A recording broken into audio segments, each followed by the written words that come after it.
आज का new chapter, और चैप्टर का नाम क्या है हमारा, इंटरनल, और एक वर्ड वर्ड है री हटा दो, कंस्ट्रक्शन। कंस्ट्रक्शन का मतलब क्या होता है, बिल्ड करना कोई।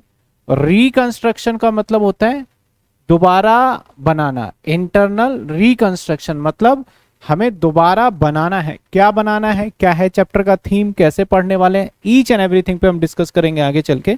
तो आइए देखते हैं। कुछ चीजों को मैं पहले समझाता जाऊंगा, बेसिक स्ट्रॉन्ग करने के लिए। बहुत बड़ा चैप्टर नहीं है। जैसे मान लो एक कंपनी है, that is X Y Z limited. अब कोई भी कंपनी हो,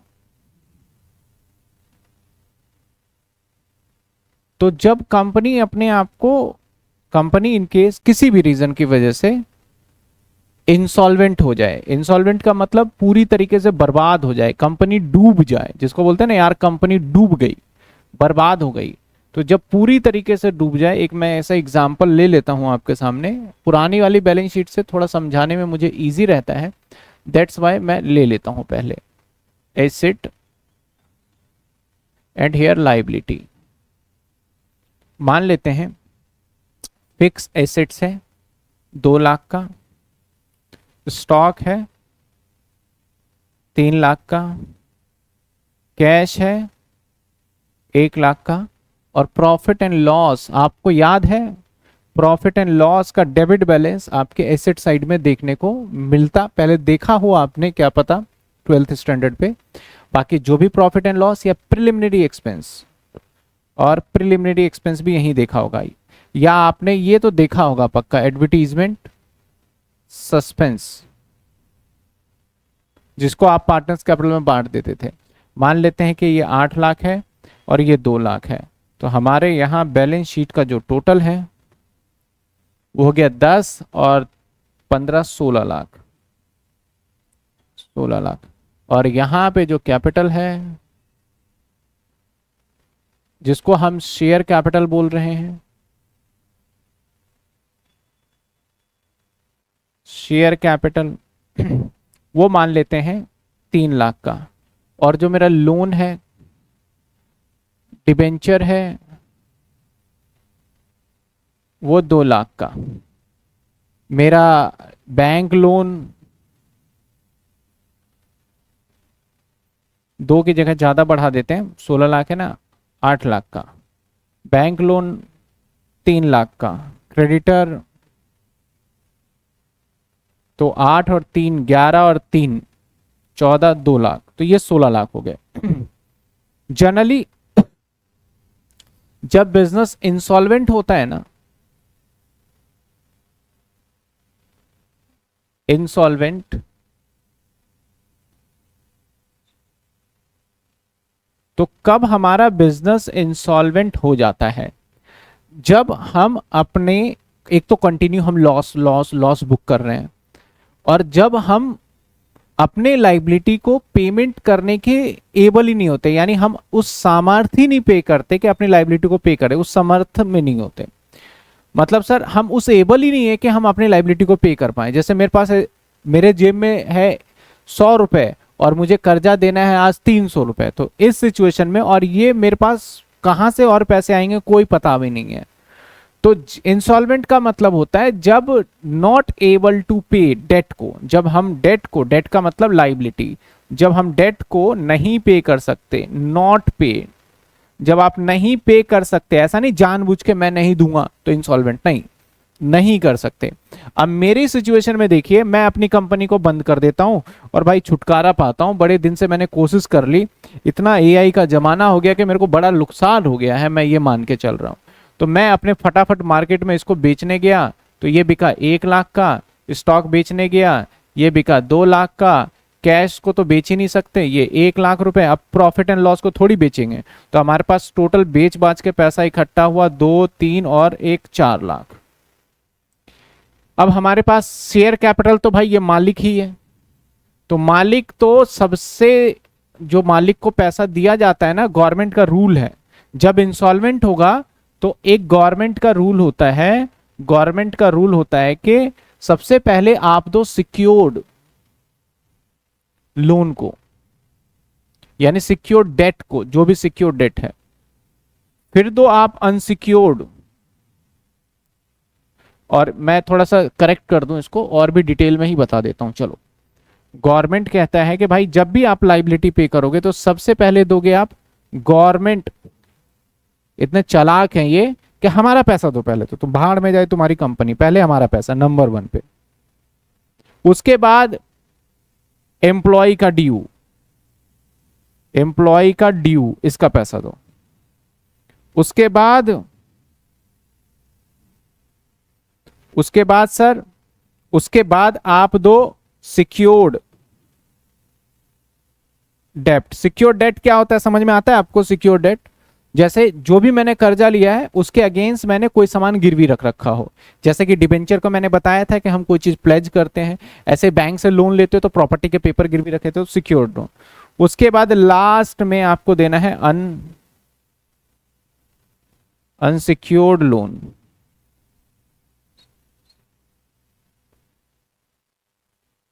लोन दैट इज आपका क्रेडिटर हो सकता है, आउटस्टैंडिंग एक्सपेंस हो सकता है।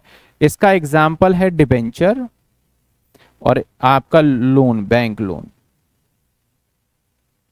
इसका एग्जाम्पल है क्रेडिटर और एग्जाम्पल है आउटस्टैंडिंग एक्सपेंस, कोई भी रेंट वगैरह। ये सीक्वेंस है, नंबर 1 पे ये, नंबर 2 पे ये, नंबर 3 पे, नंबर 4 जब भी पैसा आएगा। तो मान लो मेरे पास पैसा कितना है, 4 लाख, और फिर हम जब पैसा देने लगेंगे शेयर होल्डर को तो लास्ट में मिलेगा। तू मालिक है भाई, तेरी गलती की वजह से हुआ तो भरपाई भी तू ही करेगा, सबसे लास्ट में मिलेगा, तो भूल जा, रहेगा तो मिलेगा। अब मेरे पास 4 लाख आया तो मेरे पास ये तो सिक्योर्ड है, पहले तो मैं इसको दूंगा। अब भाई 4 लाख, ये इसका कितना हो रहा है, मैं 8 लाख थोड़ी दे दूंगा, इसको कितना दूंगा, 4 लाख। ये भी भाई सिक्योर्ड है, तो ये बोलेगा अच्छा वो सिक्योर्ड तो मैं भी सिक्योर्ड। तो अब इस सिचुएशन में ये 4 लाख इन दोनों में बढ़ जाएगा रेशो में, जो सही तरीका है। इसके बाद ये तो भाई देखता रह जाएगा कि मुझे मिलेगा, लेकिन इसके पास तो नंबर ही नहीं आएगा। अब ये ऑब्जेक्शन नहीं कर सकता। यानी क्रेडिटर की वो हालात है कि इसको पैसा मिलेगा या नहीं मिलेगा, नहीं मिलेगा। इसमें सिक्योर्ड वाला तो है, दोनों एक जैसे नेचर के, इसलिए ये लड़ सकते हैं आपस में, ये नहीं लड़ेगा। बोलेगा भाई तू तो सबसे जा, तू सबसे पीछे है लाइन में, तेरी तो कोई औकात ही नहीं है कि तू बोल पाए कुछ। ये दोनों सिक्योर्ड है तो ये दोनों बोल पाएंगे, मैं लूंगा तो मैं लूंगा। तो इसका सरकार क्या सॉल्यूशन निकालेगा, रेशो में ले लो भाई 8:3 में 4 लाख, और इस बेचारे को मिलेगा कुछ, नहीं मिलेगा। ये तो बस देखता रहेगा यार, कुछ मिलता, कंपनी डूब गई। क्या क्रेडिटर अब कुछ कर सकता है? कुछ नहीं कर सकता। बड़े सारे कंपनी इंसॉल्वेंट हुए हैं और बहुतों को नहीं मिला है। बैंक विजय माल्या बैंक के पैसे लेके भाग गया, जबकि सिक्योर्ड भी था तब भी लेके भाग गया। बैंक कुछ नहीं कर रहा, बैंक कर ही नहीं सकता भाई कुछ। अब मैंने बहुत सारा कर्जा लिया आपसे, ठीक है ना, और मेरे पास पैसे ही नहीं है, आप मुझे मार नहीं सकते, आप कुछ नहीं कर सकते। तो उस केस में क्या होता है, कोर्ट एक डिसीजन लेता है कि भाई इस बंदे के पास पैसा ही नहीं है, इसकी हालत खराब है, तो इसे कोई पैसा भी ना ले, भूल जाओ, जिसका जो हो गया हो गया। हम इस दुनिया में आए हैं और दुनिया में कुछ लेके नहीं जाएंगे खाली हाथ, तो समझ लो आप भूल जाओ, आप भी, आपको कुछ दिया ही नहीं, लिया ही नहीं, बस ये सिंपल सा कहानी है, कर देते हैं। ये सिचुएशन है XYZ लिमिटेड का। अब जो इसके शेयर होल्डर हैं ये तो भी परेशान है भाई, ये शेयर होल्डर मालिक भी परेशान है। ये देखो मालिक, सारा कांड तो इसी ने किया है, बिजनेस को नुकसान में लेके इन सबके पैसे डुबा दिए हैं ये मालिक। ये चुपचाप है भाई, अब देखो जो रूल है रूल के हिसाब से चल रहे हैं। गवर्नमेंट ने बोला यार ऐसे तो बड़ा दिक्कत है, गवर्नमेंट कभी भी नहीं चाहता कोई कंपनी डिस्प्यूट मतलब डूब जाए। अभी टाटा के मैनेजमेंट के अंदर लड़ाई चल रहा था, टाटा के मैनेजमेंट में, और ऐसे ही आपने देखा HDFC बैंक के मैनेजमेंट के बीच में भी लड़ाई चल रहा है, जिसकी वजह से उसका शेयर प्राइस नीचे क्रैश हो गया। अगर मैं बताऊं, टाटा इतनी बड़ी कंपनी है, इतना बड़ा एम्प्लॉय होल्ड करता है, वेदांता, टाटा या फिर रिलायंस, इनके पास इतने एम्प्लॉय हैं। अगर ये आपस में लड़ने लग जाते हैं, गवर्नमेंट डर जाते हैं, भाई इसको सुलझाओ, नहीं तो ये अगर बंद करके भाग गया ना कंपनी, तो ये जो 8-10 1 करोड़ लोग हैं बेरोजगार हो जाएंगे और हमारा सर खा जाएंगे भाई ये कि मेरे को नौकरी दो, नौकरी दो। तो टाटा के बीच में जब डिस्प्यूट हुआ ना, तो स्पेशली फाइनेंस मिनिस्टर और जो भी वहां के आपके कॉमर्स मिनिस्टर है वो गए हाथ जोड़ के कि भाई साहब आप लड़ो मत, इस मामला को सुलझा लो, तुम आप ज्यादा पैनिक क्रिएट मत करो, ज्यादा बेरोजगारी फैल जाएगी, हम फंस जाएंगे, आप लोगों ने इतने अच्छे नौकरी दे रखे। तो ये भी डरते हैं कि ये बंद करके ना चले जाए, बहुत डर होती है गवर्नमेंट को इनकी वजह से, जो बड़े बड़ी कंपनी है। तो ऐसे सिचुएशन में गवर्नमेंट कभी नहीं चाहता कि कोई कंपनी बंद हो, क्योंकि गवर्नमेंट का उसमें बड़ा लॉस है, वहां अपोजिशन अपोज हो जाते हैं गवर्नमेंट के, अनएम्प्लॉयमेंट बढ़ जाता है। तो गवर्नमेंट ने कोर्ट के अंदर एक सिस्टम निकाला, कोर्ट के अंदर एक अप्रूवल बोला कि भाई तुम्हारे पास एक ऑप्शन देते हैं, तुम जाओ कोर्ट के पास, जज साहब के पास, और अपनी सारी स्थिति बताओ। तो ये जाएगा, दौड़ा दौड़ा जाएगा जज के पास के, सर ऐसे ऐसे है, देखो ये मेरी बैलेंस शीट है, मैं तो बर्बाद हूं, बंद कर दूंगा। जज इन सारी चीजों को देखेगा, चेक करेगा, और फिर देखेगा हाँ तुम्हारी हालत तो खराब ही है, बंद कर दूं। उसके बाद गवर्नमेंट कहती है तुम भाग के जाओ इन सब के पास, इन सब के पास भाग भाग के जाओ, यानी तुम डिबेंचर के पास भी जाओ, और तुम बैंक के क्रेडिटर, जो ये तो बंदे ही होंगे ना, डिबेंचर ऐसा थोड़ी होगा कि कागज से बात करेंगे, जाके किसी पर्सन के पास होगा, बैंक के से जाओ और उनको प्रपोजल दो।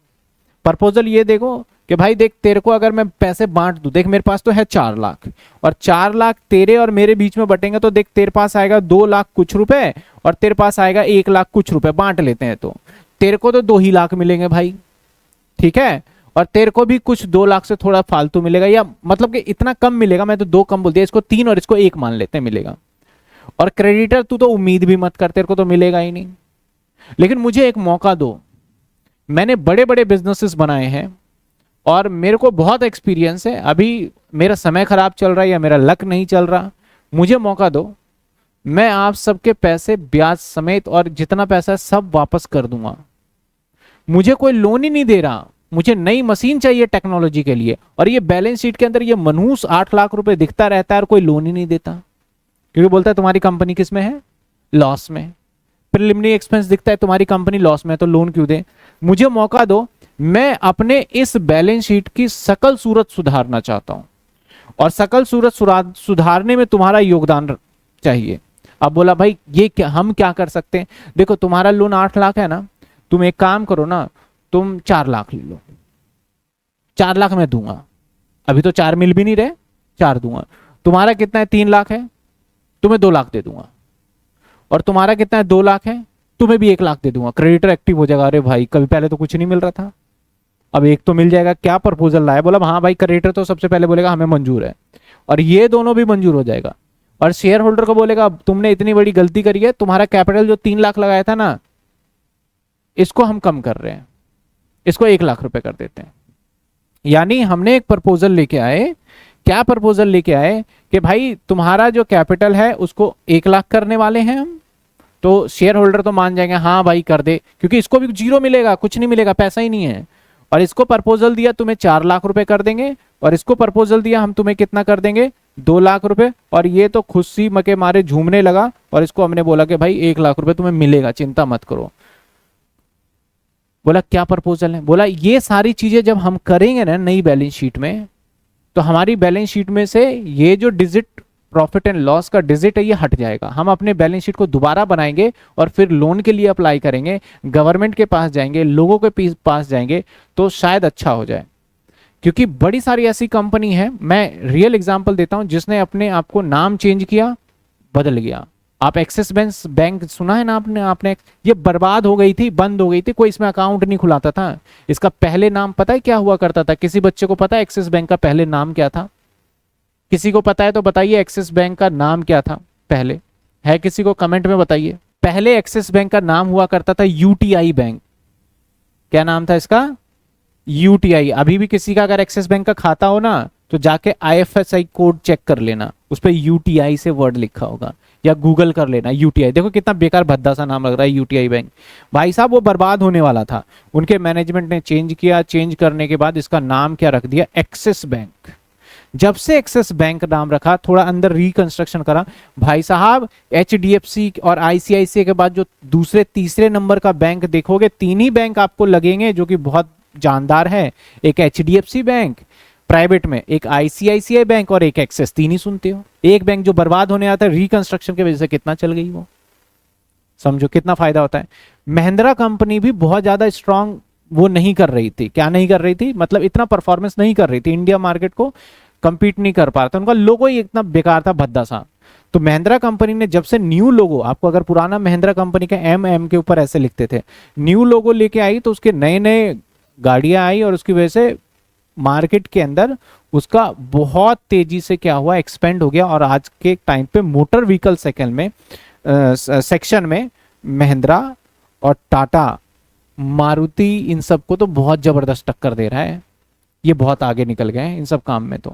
तो बड़ी सारी चीजें होती है, जब इंटरनल मैनेजमेंट चेंज होता है, इंटरनली सब चीज को चेंज करते हैं, तो कंपनी के अंदर एक पावर, एक जान आ जाती है। तो हमने भी इससे बोला भाई ऐसा ही करेंगे। तो ऐसा करने के बाद होगा क्या, अगर मैं सिंपल बताऊं आपको, तो मान लेते हैं कि मैं अगर ऐसा कर दूं, तो अगर मैं ऐसा करूंगा तो इसकी शकल सूरत बदल जाएगी बैलेंस शीट की।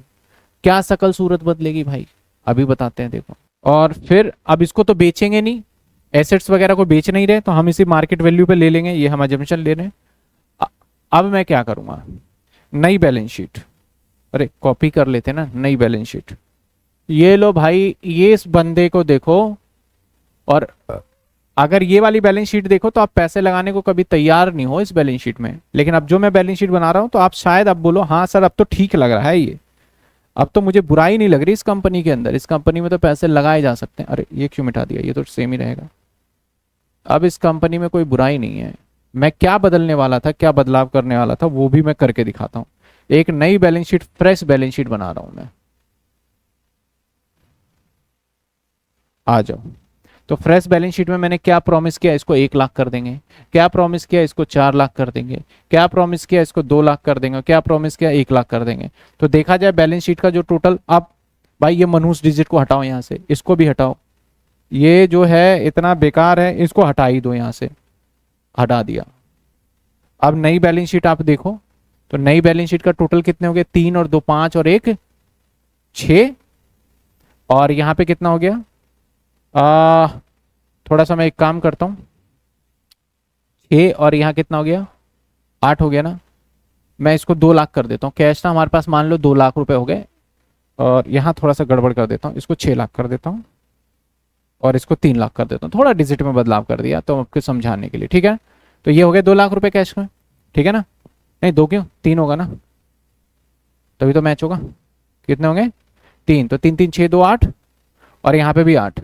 अब इस बैलेंस शीट में एकदम ताजा ताजा लग रहा होगा, मेरी बिजनेस में लॉस ही नहीं है भाई साहब, लॉस है ही नहीं। अब बैंक लोन भी देगा, और मेरे पास एक ऑप्शन मिल जाएगा सरवाइव करने का। तो मैंने अपनी एक पुरानी बैलेंस शीट को दोबारा बनाया। तो दोबारा बनाने को क्या बोलते हैं, री वर्ड लगाते हैं ना, रीअपियर करना, री एग्जाम देना। तो री का मतलब क्या होता है, दोबारा। और बनाने को कंस्ट्रक्शन वर्ड बोलते हैं, है ना, किसी चीज को बनाना। वैसे तो मकान बनाने के लिए होता है, लेकिन यहाँ पे भी अकाउंट्स में भी शब्द का इस्तेमाल कर लिया गया। तो ये रिकंस्ट्रक्शन हो गया, ये क्या हो गया हमारा, दोबारा बना लिया। अब रिकंस्ट्रक्शन हुआ, तो यहाँ पे हमने क्या क्या बदलाव किया, उसकी एक जर्नल एंट्री देखो। जर्नल एंट्री देखा जाए तो मैं एक एक करके जर्नल एंट्री करके दिखाता हूं, इतना आसान चैप्टर है, मैं क्या बताऊं। देखो इक्विटी शेयर कैपिटल, ये ओल्ड वाला मैं यही कर रहा हूं, ओल्ड वाला कितना था भाई, ओल्ड वाला था 3 लाख। और फिर से लिखूंगा 2 इक्विटी शेयर कैपिटल, कौन सा वाला, न्यू, कितना हुआ भाई।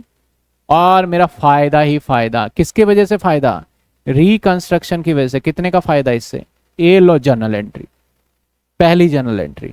दूसरी जर्नल एंट्री करके दिखाऊं, यानी एक एक करके जिसमें चेंजेस आए उन सबकी जर्नल एंट्री करनी होगी चैप्टर के अंदर। दूसरा लो भाई डिबेंचर, डिबेंचर से फायदा, पहले में तो पूरा लिखेंगे, बाकी डिबेंचर से फायदा फायदा लिख देता हूं। डिबेंचर से भी फायदा हुआ, रिकंस्ट्रक्शन, क्या क्या लिख रहा हूं मैं, रिकंस्ट्रक्शन, इसे रिकंस्ट्रक्शन भी बोलते हैं, कैपिटल रिडक्शन भी बोलते हैं इसको। तो डिबेंचर से फायदा कितना हुआ, फायदा हमेशा क्रेडिट होगा तो इसलिए क्रेडिट में जाएगा, नुकसान होगा तो डेबिट हो जाएगा। तो डिबेंचर पहले 4 का था, तो कितने का फायदा, 4 लाख, 4 लाख।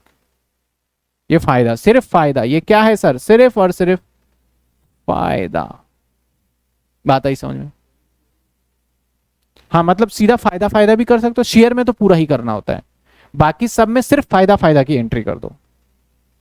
मतलब हमारे डिबेंचर 4 लाख से कम हो गए, तो नई बैलेंस शीट में तो 4 ही है ना। अब इसमें बताओ बैंक लोन में, बैंक लोन में भी सिर्फ फायदा, तो बैंक लोन और 2 रिकंस्ट्रक्शन, कितने, 2 lakh, 2 lakh, oh my God, ये भी फायदा। इसके बाद क्रेडिटर में भी फायदा, क्रेडिटर और 2 रिकंस्ट्रक्शन, 1 लाख, 1 लाख। क्या ये जर्नल एंट्री बड़ी मुश्किल, और यही जर्नल एंट्री के 18 नंबर मिलेंगे आपको, समझ लो। बस आपको कॉन्सेप्ट और कोर पता चल जाए ना, तो आप क्वेश्चन को तो यूं खत्म कर दोगे ये। और इसके अंदर आपको सबसे बड़ी चीज बस थोड़ी सी लैंग्वेज होगी, जिसमें बोलेगा इसने ऐसे किया, इसने ऐसे किया, वो थोड़ा समझना है। 4-5 क्वेश्चन करेंगे, सारी लैंग्वेज आ जाएगी, कवर हो जाएगी उसके अंदर। अरे फायदा लिखना था, ये कितने का फायदा हुआ है? अच्छा तो 1 लाख लिखेंगे, आपने 2 बोला, मैंने 2 लिख दिया, 1 लाख फायदा है भाई। हाँ सिर्फ फायदा, फायदा, ओनली फायदा। और लॉस हो जाए, मान लेते हैं कि मैं इस एसेट्स को समझाने के लिए, अगर मान लो नई बैलेंस शीट में मैंने ये प्रॉमिस कर लिया कि भाई तू 1 लाख का हो जाएगा, और मान लो मैं कैश को तो वही रखता हूँ, 4 लाख का कर देता हूँ, कैश में चेंज करता हूँ, तो मेरा बैलेंस शीट में एसेट्स तो घट गया ना, नुकसान तो पता है कैसे करूंगा मैं? रिकंस्ट्रक्शन डेबिट, रिकंस्ट्रक्शन, और टू फिक्स एसेट्स, 1 लाख का या जो भी नुकसान हो गया वो नुकसान बुक कर देंगे। तो जब कभी भी प्रॉफिट होगा तो रिकंस्ट्रक्शन को क्रेडिट किया जाएगा, और नुकसान होगा तो रिकंस्ट्रक्शन को डेबिट होगा, जिसकी वजह से वो चीजें लिखी जाएगी। क्या यहां तक किसी बच्चे को कोई डाउट है, समझ में आ रहा है? अगर एक दो सवाल, एक सवाल मैं वही खुद ही बनाऊंगा, तब फिर उसके बाद दूंगा। शिवदास कब आएगी? अगर प्रोग्राम का बच्चा है तो कल मिल जाएगा, और ऑनर्स का बच्चा है तो उसको 2 दिन में टाइम लगेगा। Sir new liability and new assets amount record में होगा? रिकॉर्ड नहीं होगा। हाँ new liability new assets record इसमें नहीं करेंगे, हमने बैलेंस शीट में करना है न्यू वाला। ठीक है ना? चलो एक क्वेश्चन और देते हैं, जब तक आपके मन से ऐसा नहीं लगेगा हाँ समझ में आ गया, तब तक तो छोड़ेंगे नहीं। आ जाओ। मैं ना अब अपने नोट्स खुद ही बना दूंगा पूरे, क्योंकि किताब के अंदर से ना चीजें जब मैं समझाता हूँ, और किताब के अंदर जो बातें लिखी होती है वो थोड़ा एडवांस लेवल पे लेके चलते हैं। पता है किताब वाले क्या समझते हैं? आपसे मेरे से होशियार आप हो, यही समझता है किताब वाला। तो मैं जो किताब बना रहा हूं, मैं तो बेवकूफ हूं, इसलिए पहला ही क्वेश्चन ऐसा टफ डाल देगा ना कि बच्चा समझ ही ना पाए। तो ये लो एक बैलेंस शीट बना दिया, PQR लिमिटेड। यहां पे fix assets 6 lakh, cash 2 lakh, debtor 2 lakh, total 10 lakh, equity share capital 4 lakh, debenture 3 lakh, creditor 1 lakh. Creditor एक की जगह पे 4, 3, 7, 3 लाख कर देते हैं, हटाओ। छोटी छोटी बैलेंस शीट बना देते हैं, समझ में आ जाएगा। नीचे मैं बोल रहा हूँ रिकंस्ट्रक्शन हो रहा है, कोर्ट ने अप्रूव कर दिया। Point number 1, equity share capital reduce to 50%। Number 2, building या फिक्स एसेट्स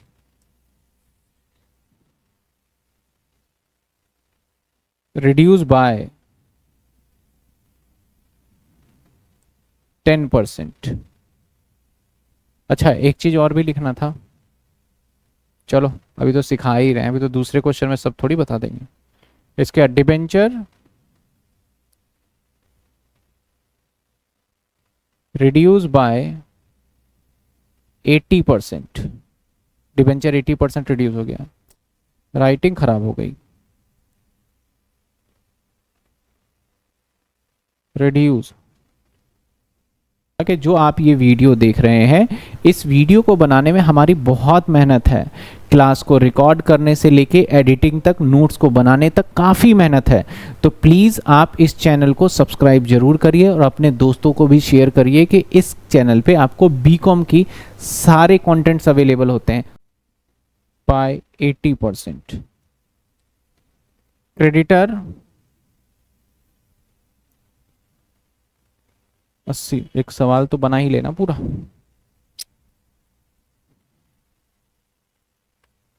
तो 40 और 10%, इसको 40% कर देते हैं, 240।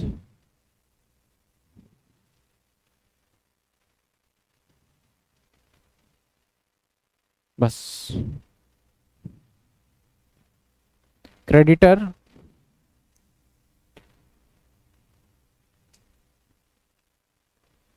Valued at 1,90,000।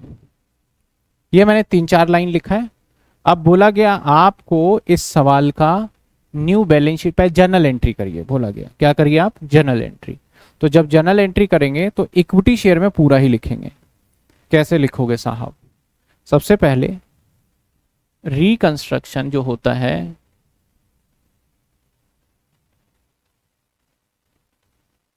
इसको हम कैपिटल रिडक्शन भी बोलते हैं।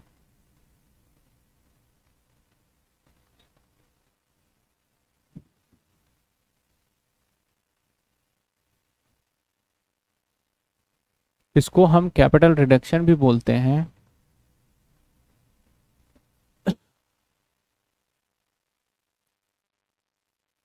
अगर हमारा प्रॉफिट होगा तो हमें क्रेडिट करना होगा, अगर हमारा लॉस हुआ तो हमें डेबिट करना होगा। ये छोटी छोटी बातें हैं जो कि मैं लिख देता हूं सो दैट आप भी नोट्स में रखो तो याद रहे कि ऐसे ऐसे होता है। अब आ जाइए, पहली एंट्री में हमारा फायदा हुआ है। पहले हमारा लाइबिलिटी था 4 लाख, बोला 50% घटा दो, फायदा हुआ है। तो इक्विटी के लिए पूरा लिखेंगे। इक्विटी के लिए ऐसे लिखेंगे, इक्विटी शेयर कैपिटल, और यहां लिखेंगे ब्रैकेट में ओल्ड वाला, ओल्ड ओल्ड वाला अकाउंट डेबिट 4 लाख, और 2 में लिखेंगे इक्विटी शेयर कैपिटल। ये न्यू वाला भी लिखना पड़ेगा इक्विटी शेयर कैपिटल के लिए। और 2 में लिखेंगे reconstruction.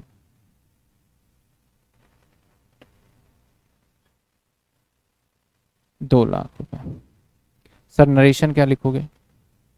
Narration being equity share capital reduce to 50%। बस सर ये तो क्वेश्चन ही लिख दिया। हाँ, या आपने थोड़े से और सिंपल लैंग्वेज में लिख सकते हो। पहली एडजस्टमेंट डन। दूसरा, फिक्स एसेट्स भी रिड्यूस हो गया। अरे इसमें तो नुकसान हो गया, तो अब एंट्री होगा रिकंस्ट्रक्शन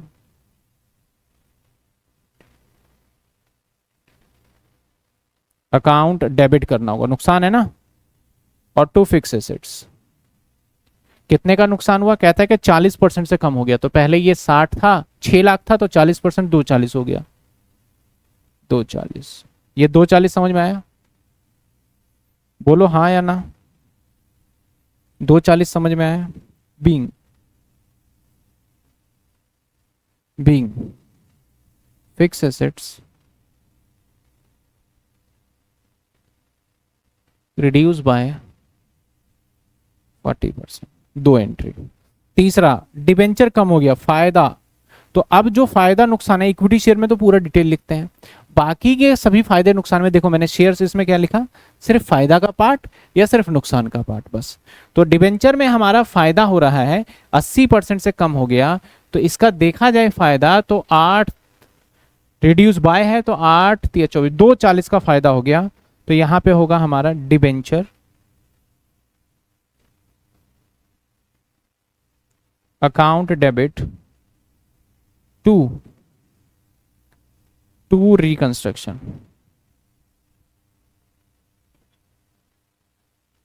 240 फायदा। फायदा कैसे आया, मैं इसकी कैलकुलेशन भी इधर कर देता हूं। 3 लाख का 80%। ठीक है, ये लो, इसका नरेशन भी यही लिख दोगे, अब तो समझ गए होगे नरेशन। चौथी एंट्री, क्रेडिटर वैल्यूड वो 190 का। तो भाई क्रेडिटर पे क्या हुआ, यहां भी फायदा, तो creditor account debit to reconstruction. कितने भाई रिकंस्ट्रक्शन? 190 बचा, 3 लाख का था, बचा 190, तो कितने बचे? 2। हाँ, 3 में से 190 बचा तो 110 का ना नुकसान। कितने का हुआ फायदा? ये जर्नल एंट्री हो गई। ऐसे ही आपको एग्जाम के अंदर बैलेंस शीट देगा, उसके नीचे बड़े सारे पॉइंट्स देंगे, उस पॉइंट्स को समझ के फायदे और नुकसान की जर्नल एंट्री करनी होगी। यहां तक किसी को 1% भी डाउट है तो बताइए। 110 ही आएगा ना? यहां तक किसी को डाउट है तो बताइए। क्लियर है यहां तक?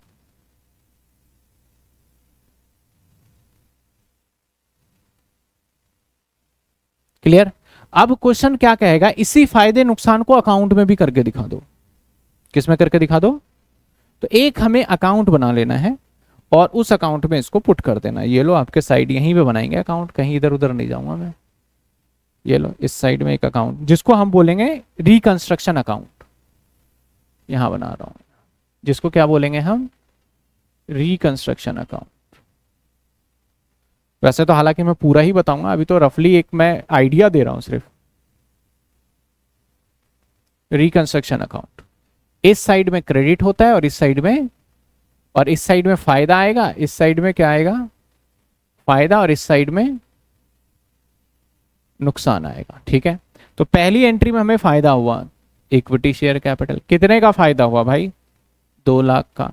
दूसरी एंट्री में नुकसान हुआ, तो फिक्स एसेट्स, कितने का नुकसान हुआ? 240। तीसरी एंट्री में फायदा हुआ, किसके नाम से भाई? डिबेंचर के नाम से, कितने का फायदा हुआ? 240। तीसरी एंट्री में बाद लास्ट में भी फायदा हुआ, कितने का फायदा हुआ? 110। बस ये कर देना है आपको, ये बन गया अकाउंट, यानी सारा फायदा उधर। तो ये अकाउंट को बैलेंस जब करेंगे ना, तो आप एक चीज समझो, हम यहां पे अपनी चालाकी से हमारा फिर भी ये सारा करने के बाद हम प्लस में ही खड़े हैं। तो अगर देखा जाए तो 240, 1 50, 3 50 और 2, 3 50 2 5 50, ये टोटल आ गया, और यहां पे भी 5 50। तो देखा जाए यहां पे डिफरेंस 260 निकल रहा है। इस डिफरेंस को ऑलवेज कैपिटल रिजर्व में भेजना होगा। इस डिफरेंस को किस में भेजना पड़ेगा? कैपिटल रिजर्व में। इस डिफरेंस को कहां भेजेंगे हम? कैपिटल रिजर्व में। सही, ये नहीं आ रहा? कहां पे? यहां? क्यों? अच्छा 5 50 है, ये 3 10 आएगा, 3 10। पहले ये देखो, क्या इसमें आपको इतनी टेंशन हो रही है? क्या समझ में नहीं आया? आप बताओ, अगर ये नहीं समझ में आया तो मैं दोबारा मिटा के पूरा करा देता हूं। बताओ जल्दी जल्दी कमेंट में, अगर आपको ये नहीं समझ में आया तो मैं दोबारा मिटा के करा दूंगा, कोई फर्क नहीं पड़ता। सर नरेशन वाले पॉइंट बता दीजिए। नरेशन वाले पॉइंट में श्रेया, नरेशन को तो बड़ा सिंपल है, जो क्वेश्चन है उसी को अपनी लैंग्वेज में लिख दीजिए और बस यही रहेगा नरेशन। जैसे लास्ट वाले में क्रेडिटर वैल्यूड 90,000, तो मैंने इसमें लिखा नहीं, तो आप लिख सकते हो क्रेडिटर रिड्यूस बाय 110 या क्रेडिटर वैल्यूड 90,000। बताइए अगर डाउट है थोड़ा सा भी अकाउंट में भी तो बता दो, मैं अभी मिटा के दोबारा करा दूंगा। क्लियर है? चलिए, अब एक जर्नल एंट्री, जब ये अकाउंट बनाते हैं ना, तो एक जर्नल एंट्री और होता है, कौन सा? जो बैलेंसिंग फिगर निकला है उसकी भी जर्नल एंट्री करनी होती है। तो सर ये एंट्री करोगे तो आपको पता है अकाउंट का नाम क्या है सर? रिकंस्ट्रक्शन। और ये किधर है? 2 में, तो क्या कर दोगे? रिकंस्ट्रक्शन 2। सिंपल सी बात है।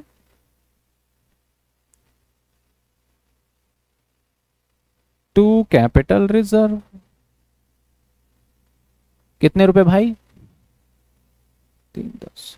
लो जी लो, लो जी लो जी लो, ये हो गया। इसका बीइंग क्या होगा? बीइंग रिकंस्ट्रक्शन प्रॉफिट, रिकंस्ट्रक्शन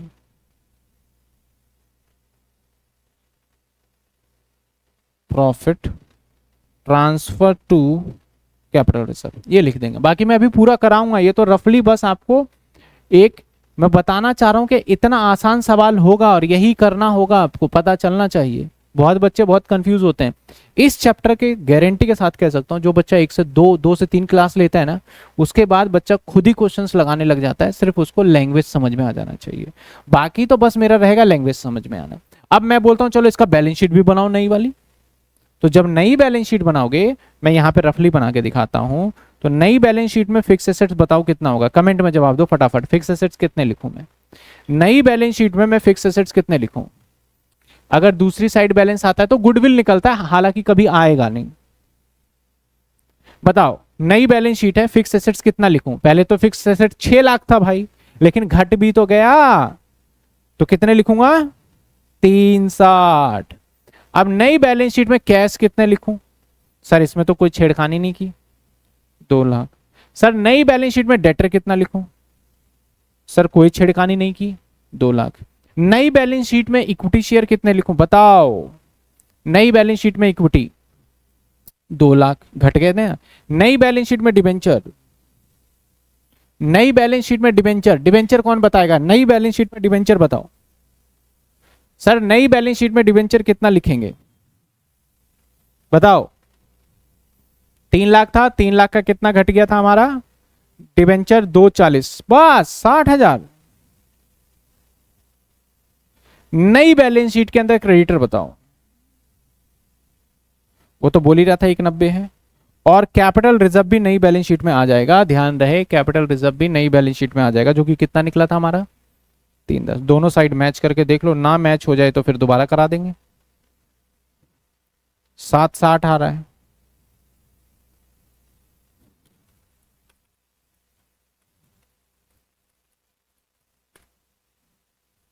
हो गया बैलेंस शीट मैच।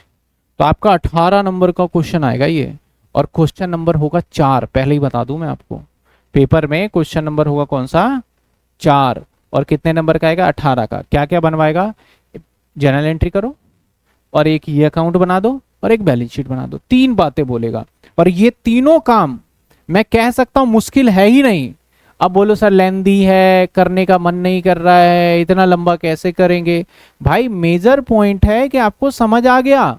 अब आपके एग्जाम में आपको अटेम्प्ट करना है, और वो स्पीड आपको मेंटेन करना है प्रैक्टिस करके।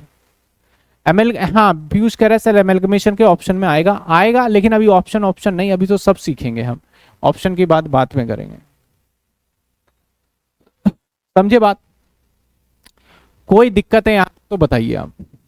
किसी को कोई परेशानी यहां तक की क्लास के अंदर है? सिंगल बच्चा भी बोलता है कि सर मुझे अभी भी यहाँ पे थोड़ा सा ना ऐसा लग रहा है कि समझ आया और समझ नहीं आया, कच्चा पक्का लग रहा है, तो बताइए। इससे ऊपर क्या करेंगे? जो एसेट्स के साथ छेड़खानी हुई उसकी जर्नल एंट्री, लाइबिलिटी के साथ छेड़खानी उसकी जर्नल एंट्री, बस कॉन्सेप्ट यही है। बस भाषा, इसकी लैंग्वेज घुमा फिरा के जलेबी बनाते हो कि इतने डेटर थे, उसके 10% नुकसान हो गया, 5% मिल गया, ऐसे घुमाएंगे बस। वो समझना है आपको। बैलेंस शीट बता दीजिए, new balance sheet, balance sheet बता दे। देखो बैलेंस शीट में होता क्या है, यहाँ पे 6 लाख था, अब आपने बोला 50% घट जाएगा, तो 50% घटा दिया मैंने। कितने घटा दिए? सॉरी, बैलेंस शीट 40% से घट गया एसेट्स हमारा, तो 40% 240 घटा दो यहाँ से, तो नई बैलेंस शीट में ये एसेट्स आएगा। इक्विटी शेयर 50% घटा दो, तो 50% 2 लाख घटा दो, तो नई बैलेंस शीट में 2 लाख रुपए आ गया। डिवेंचर 80% से घटा दो, तो भाई 80% से घटा दोगे तो ये 240 घट जाएगा, 80% से घटा दो तो ये 60K आ गया। क्रेडिटर भाई बोल रहे हैं अब 190 ही रहेगा, तो अब नई बैलेंस शीट में भी 190 है, ये देखो। और उसके बाद लास्ट में कैपिटल रिजर्व निकलता है, तो उसको बैलेंस शीट के लाइबिलिटी, यानी ये रिजर्व एंड सरप्लस का पार्ट होता है, जिसमें मैच कर देते हैं। फाइनल अकाउंट तो अगर करा है आपने, तो वहां तो पता ही है कि रिजर्व एंड सरप्लस सब जगह इकट्ठा होता ही होता है। आइए, हमारे सामने एक सवाल है बहुत सिंपल सा। पहला ही सवाल मैं इतना सा कराने के बाद होमवर्क में दूंगा, फिर मैं अगली क्लास में पूरा कराऊंगा, ये बैलेंस शीट, रिडक्शन रिडक्शन सब कराऊंगा, ठीक है ना? अगली क्लास में मैं क्या करूंगा? पूरा। अभी सिर्फ मैं क्या कर रहा हूं, आपको समझा देता हूं कि ये है क्या। अभी सिर्फ मैं समझा देता हूं कि ये माजरा क्या है, समझिए। क्या कहता है? A scheme reconstruction been agreed among the shareholder creditor और अप्रूव्ड बाय द कोर्ट। मैं बात कर रहा था ना, कोर्ट अप्रूव करेगा, ठीक है? ये पूरा क्वेश्चन है, उसके बाद का ये एडजस्टमेंट है, ठीक है? तो कोर्ट ने बोल दिया, और हर क्वेश्चन में कोर्ट वोट के वर्ड आएंगे तो बोल देना ये हमें पता ही है, ये होता ही है, बिना इसके अप्रूवल के तो होगा ही नहीं। अब क्या हुआ, बोल रहा इक्विटी शेयर होल्डर जो है अब 3 रुपए का हो गया। पहले कितने का था मेरे भाई? पहले 10 का था, तो अब 3 का हो गया। तो अब जो इक्विटी शेयर नए वाला होगा वो 6 × 3 1,80,000 होगा। पहले कितना था? फायदा समझ जाओ क्या करना है, इसकी जर्नल एंट्री करके दिखाऊं। इक्विटी शेयर कैपिटल ओल्ड वाला 6 lakh, to equity share capital new वाला कितने हो गए? 180, और 2 फायदा ही फायदा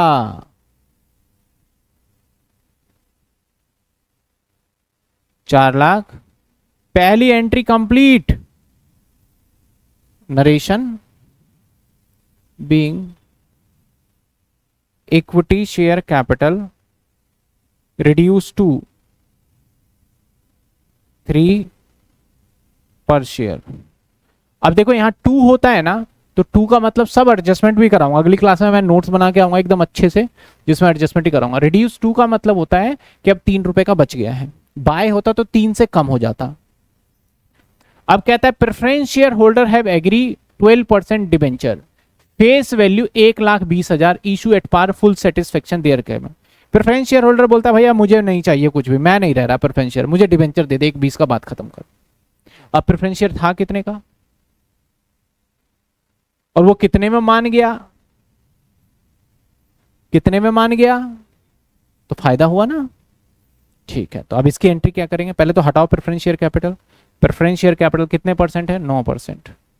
कितने का भाई, 2 लाख का। और 2 उसको दे दो क्या, डिबेंचर। कितने परसेंट डिबेंचर, 12% डिबेंचर ले भाई तू। कितना डिबेंचर लेगा तू, 1,20 का। फायदा ही फायदा, फायदा कहां भेजोगे, रिकंस्ट्रक्शन। कितने रुपए, 80,000। ये मैं रफली दे रहा हूं, आप एकदम सुंदर सुंदर राइटिंग में करिएगा। और आपको कसम है, आपको किताब नहीं देखना। अगर आपने किताब से आंसर देखा तो मजा नहीं आएगा। मैं अगली क्लास में खुद कराऊंगा, कहीं आप झट से देख लो मैंने इलस्ट्रेशन 1 लिखा हुआ है, फटाफट देख दुख के खत्म कर दो। नहीं, मैं समझा रहा हूं और आपको अगली क्लास में देखना। अगर आप चीजें लर्न करना चाहते हो, सीखना चाहते हो, और आप जब करोगे ना अपनी मेहनत से, और अगली क्लास में जब मैं करवाऊंगा तो आपके जब ज्यादातर एंट्री ठीक होंगी, तब आपको कॉन्फिडेंस आएगा कि मैं कर सकता हूं। देख देख के तो कोई भी कर देगा। इसके बाद अगला point, interest due on unsecured loan 40% discount. Unsecured loan पे इंटरेस्ट ड्यू है, अनसिक्योर्ड लोन पे 30 देने थे, कर्जा था मेरा कितना, अब बोल रहा है उसको 40% डिस्काउंट बन गया, तो यानी मेरा 40% का फायदा हो जाएगा। डिस्काउंट का मतलब कम देना है, तो 30,000 का 40% 12,000, तो यहाँ फायदा कितने का हो गया, 12,000 का। तो मेरा यहाँ 12,000 का फायदा हो जाएगा। ये एंट्री क्या होगा, कमेंट में टाइप करके दिखाओ एंट्री। 12,000 का फायदा होगा तो इसकी एंट्री क्या करेंगे, 12,000 का जब फायदा होगा तो इसकी एंट्री क्या करेंगे, बताइए कमेंट में फटाफट, क्या करेंगे बताओ फायदे का। Interest accrued on unsecured loan account debit to reconstruction. अगर ये बात आपको समझ में आ गई तो चैप्टर आ रहा है आपको अब। चलो अगले, 40% creditor reduce to 75%, balance 60% to be 80। अब ये भाषा, ये चीज सिखाना है बस मुझे आपको। क्या कहता है, धीरे धीरे पढ़ेंगे, आराम आराम से, दिमाग ना घूम जाए। कहता है 40% क्रेडिटर, पहले क्रेडिटर लिख लेता हूं साफ साफ भाई। क्रेडिटर कितना है मेरा, 1 लाख। कह रहा है 40% ऑफ क्रेडिटर, तो इसका 40% बता दो क्या होगा, 66,400 ये हो गया। रिड्यूस टू 75%, इस हिस्से को आप 75% तक से कम, रिड्यूस टू 75, मतलब अब ये जो था ये 75% ही रह गया है। रिड्यूस टू 75% का मतलब है 75% रह गया, इसका मतलब 25% से कम हो गया। तो माइनस कर दो कितना कम हो गया, लेस डिस्काउंट मिल गया या कम हो गया, कुछ भी कह दो, लेस कम हो गया। कितना कम हो गया, 25% कम होगा। मैं ये सारी लैंग्वेज सिखाऊंगा आपको। 66,400 का 25%, तो भाई 16,600 कम हो गया, तो मेरा क्रेडिटर रह जाएगा 49,800। आ जाओ आगे, यहां तक समझ में आ गया ये वाली लाइन। एंड बैलेंस 60%, तो भाई बैलेंस 60 ही तो बचा, तो 1,66,000 का 60%, 99,600। रिड्यूस टू 80%, बोला इसको रिड्यूस 80%, तो भाई इसमें भी कम कर दो, 20% ही कम होगा, रिड्यूस टू 80% है तो 20% यानी 19,20 और माइनस कर दो, तो अब क्रेडिटर रह गया 79,680। यानी टोटल क्रेडिटर था मेरा 1,66 का। अब जो मेरा क्रेडिटर रहेगा वो क्रेडिटर रहने वाला है ये, और प्लस ये। क्या पेड करने की बात कर रहा है, नहीं पेड करने की बात नहीं बोल रहा, इतना हो जाएगा। तो भाई अब मेरा जो क्रेडिटर है आज के डेट पे 49,800 और प्लस 49,800 प्लस 79,680, तो ये है 129,480। दोनों को जोड़ दिया मैंने, इन दोनों को जोड़ दिया भाई। पहले कितना था, 1,66,000, अब क्रेडिटर कितना है, 129,480। तो फायदा ही फायदा, कितना फायदा आप माइनस करके लिख लोगे। लेकिन यहाँ पे लैंग्वेज थोड़ा सा घुमाया, यही चीज तो सीखना है आपको इस चैप्टर के अंदर। समझ में आई बात? और अगर धीरे धीरे पढ़ोगे ना तो लगेगा ये भी क्या घुमाया, हमारे लिए तो नॉर्मल है। कहता है 20% स्टॉक एब्सोल्यूट। एब्सोल्यूट का मतलब होता है खराब हो जाना। जो भी मेरा स्टॉक था, इस स्टॉक में कहा गया स्टॉक, ये रहा स्टॉक, इसमें से 20% हिस्सा खराब हो गया। 20% कितना हो जाएगा? 2 10 और 21 दूनी 42, 42,000 स्टॉक एकदम बर्बाद, बदबू आ रही है इस स्टॉक में से। तो उसको सोल्ड कर दिया 40% पे, इसको भी बेच के आगे भाई 40% वैल्यू पे। तो भाई 42,000 का स्टॉक खराब हुआ, इसको 40% पे बेच के आगे, तो आप 16,800 का बेच के आगे, ठीक है ना। तो अल्टीमेटली आपका नुकसान मैं बताऊं कितना हुआ, तो देखोगे तो सिर्फ 25,200 का नुकसान हुआ। 25,200 का, क्योंकि 42,000 का स्टॉक मानता हूं सड़ गया, आपका खराब हो गया, लेकिन उसको बेच के भी तो आगे 16,800 का, तो आपका नुकसान जो हुआ वो 25। तो रिकंस्ट्रक्शन में सिर्फ 25,200 हो जाएगा। समझे बात? आप थोड़ा सा आप दिमाग लगाइएगा फिर करिएगा इसको। कहता है goodwill preliminary expense debit balance profit and loss में हो, रिटर्न ऑफ, बोलता है जो भी गुडविल वुडविल दिख रहा है एसेट्स में, कहां है भाई? गुडविल दिखाओ, गुडविल दिखाओ, गुडविल, ये गुडविल। इसके बाद प्रिलिमिनरी एक्सपेंस इसमें होता है, प्रिलिमिनरी एक्सपेंस होता है हमारा अदर करंट नॉन एसेट्स में। ये अलग से दिखा रखा है, ये दिखा रखा है अदर में, ये दे रखा है। क्वेश्चन छुप गया थोड़ा सा,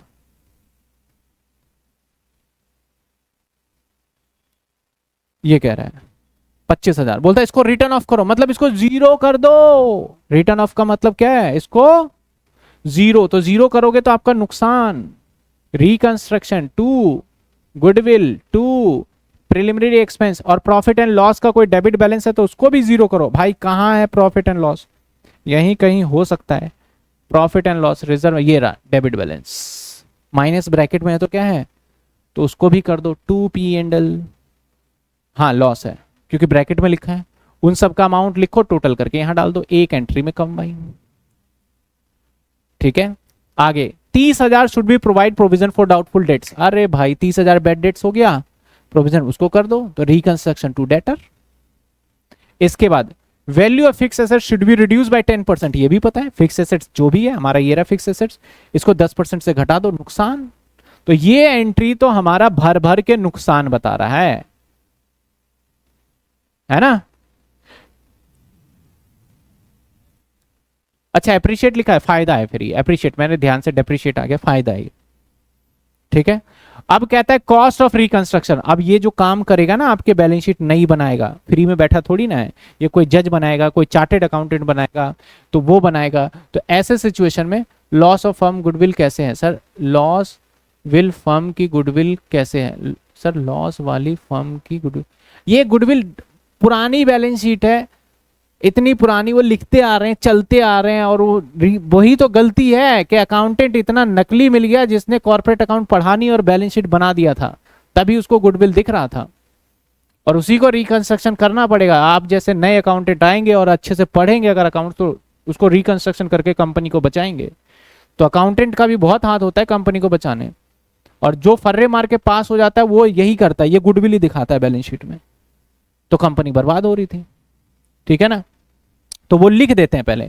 अब बात करते हैं कॉस्ट ऑफ, तो किस, कोई चार्टेड अकाउंटेंट आप में से कोई वकील आप में से कोई इसका काम करेगा, उसकी फीस होती है, वो दिया जाता है। तो ये भी मेरा क्या है? नुकसान। और नुकसान के लिए एंट्री क्या होगा? Reconstruction account debit to cost of reduction, ठीक है। Prepare reconstruction account, redraft balance sheet, assume the above reconstruction employ company.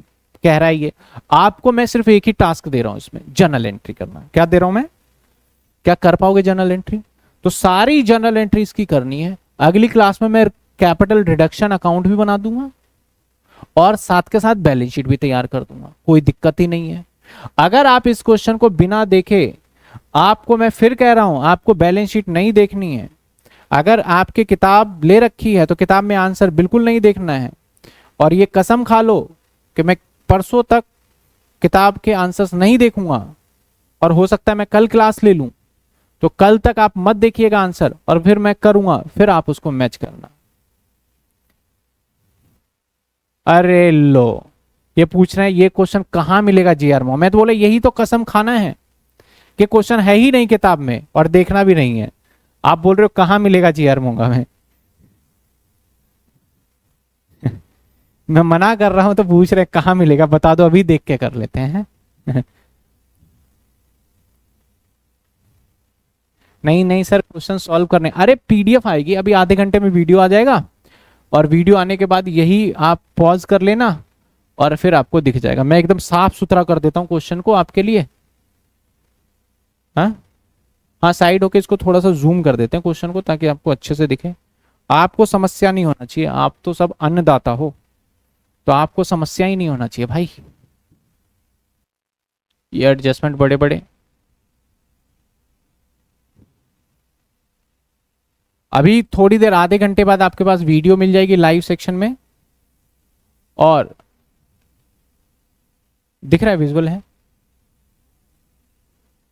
पूरा, ठीक है ना। आधे घंटे में आपको वीडियो मिल जाएगा, तो मैं हट जाता हूं, पॉज कर लीजिएगा, स्क्रीनशॉट तो ले नहीं पाएंगे, और फिर आप इसको करिएगा, ठीक है। और कल आपको तो इसका पीडीएफ भी मिल जाएगा, कल 10 बजे, 10:30 बजे तक डेफिनेटली पीडीएफ अपलोड हो जाएगा।